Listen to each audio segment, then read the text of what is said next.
Faire vivre l'esprit du 11 janvier suppose de la lucidité sur les contradictions qui parcourent notre société et qui parcourent le monde. Ces contradictions qui ont vu des représentants de certains pays défiler dans les rues de Paris, puis interdire la diffusion de Charlie Hebdo dans leur pays. Ces contradictions qui ont vu des pays exprimer leur solidarité tout en continuant à condamner sur leur sol les tenants de la liberté d'expression. Et je pense douloureusement à cet instant au jeune blogueur saoudien Raif Badawi, dont le martyre doit tous nous révolter. Ces contradictions n'épargnent pas la société française. À Nantes, là où 75 000 personnes avaient manifesté leur attachement aux valeurs de la République, c'est le mémorial à l'abolition de l'esclavage qui a été profané par des messages à caractère raciste. Ne nous berçons pas d'illusions. La question, ce n'est pas eux, sous-entendu une communauté fantasmée ou des individus perdus, sans repère, sans avenir, face à nous. La question, c'est nous, ce nous collectif qui ferme les yeux trop souvent sur les atteintes à la dignité et à la liberté des femmes, ce nous qui tolère et finalement s'accommode d'inégalités sociales et de relégations territoriales de plus en plus fortes, ce nous qui aspire à concilier la sécurité de tous et les libertés de chacun. Notre responsabilité n'est pas de faire croire que l'on résoudra toutes ces contradictions, c'est de réussir à les surmonter. Cela suppose de tenir la promesse républicaine de liberté, d'égalité, de fraternité et de laïcité, et le rôle protecteur et régulateur de l'État et des collectivités locales doit être réaffirmé pour la sécurité et la justice, pour l'école et la politique de la ville notamment, et comptez sur nous, Monsieur le Premier ministre, dans cette tâche pour que les élus écologistes prennent toute leur part. Merci. La parole est à Monsieur le Premier ministre Manuel Valls. Monsieur le Président, Mesdames et Messieurs les députés, Monsieur le Président François de Rugy, lucidité, oui, ce sont d'ailleurs les mots, c'est le mot qui a été utilisé par beaucoup des orateurs la semaine dernière, et notamment par Barbara Pompili dans son intervention.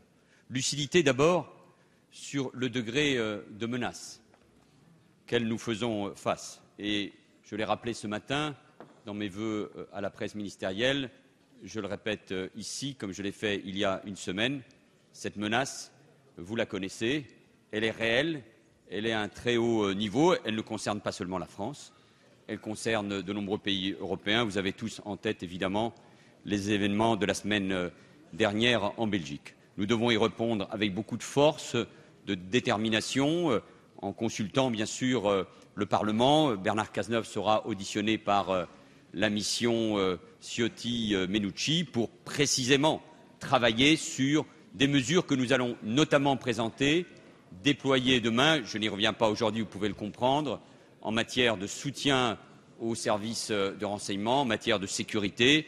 Le Président de la République réunit aussi un Conseil de défense, et puis c'est toute l'action diplomatique internationale que Laurent Fabius a déjà eu l'occasion de rappeler.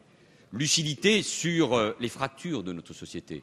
Je n'y reviens pas, mais vous avez prononcé les mots, elles sont si évidentes, notamment pour lutter contre l'antisémitisme, le racisme. Vous y avez rajouté aussi un élément important, c'est non seulement la laïcité, mais également la lutte pour l'égalité entre les hommes et les femmes. Et c'est ce combat, qui n'est pas qu'un combat, bien sûr, dans notre pays. Lucidité sur les fractures que nous connaissons dans notre société. Mais disons aussi les choses clairement.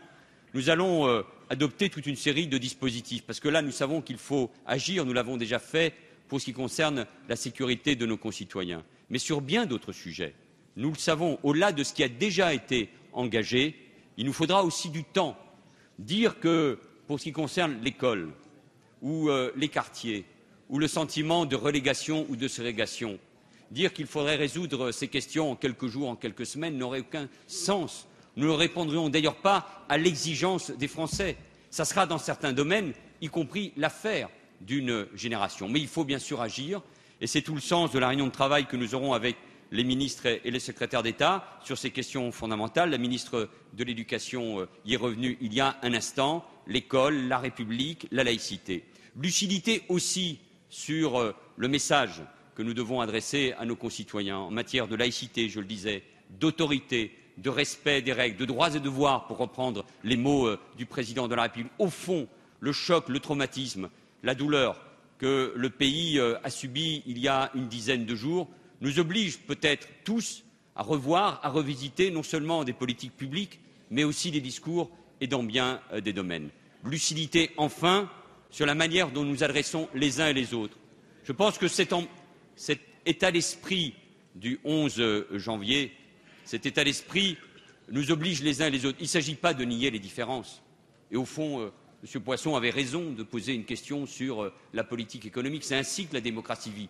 On a voulu attaquer la démocratie, la liberté de penser, la liberté de la presse, et la meilleure manière d'y répondre, c'est la démocratie, c'est le débat, c'est le fait que chacun puisse avoir ce débat. Mais le débat dans la dignité, le débat à la hauteur de ce que les Français ont fait passer comme message. Il ne s'agit pas de nier ce débat, mais il s'agit tout simplement de se mettre au bon niveau, à la bonne hauteur, d'être capable de répondre pas seulement au choc que nous venons de connaître, mais aussi à la crise que nous connaissons déjà, crise économique, crise sociale, mais aussi crise d'identité et crise de confiance. Et si nous sommes capables tous, avec nos différences, mais en nous hissant à ce niveau de dignité et d'exigence des Français, alors je pense que nous aurons fait du bien à notre pays, que nous aurons répondu, évidemment, à l'attente de nos compatriotes.